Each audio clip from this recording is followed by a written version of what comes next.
Now, what is a hedge accounting principle? Very simply stated, the hedge accounting process is to make sure that the intermediate P&L, right? The keyword is intermediate P&L from the time you do a hedge till the time the hedge is matured.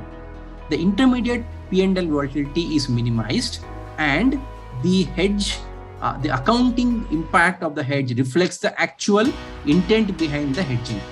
This is the critical need for hedge accounting. Hedge accounting does not change your ultimate P&L because of hedging. It doesn't. It just changes the distribution of the P&L through the tenor of the hedge and makes it even, or makes it reflective of your economic intent. That is the important. That is the use for hedge accounting, not to manage your overall P&L. Overall P&L obviously is managed by your hedging program, but this just smoothens your P&L.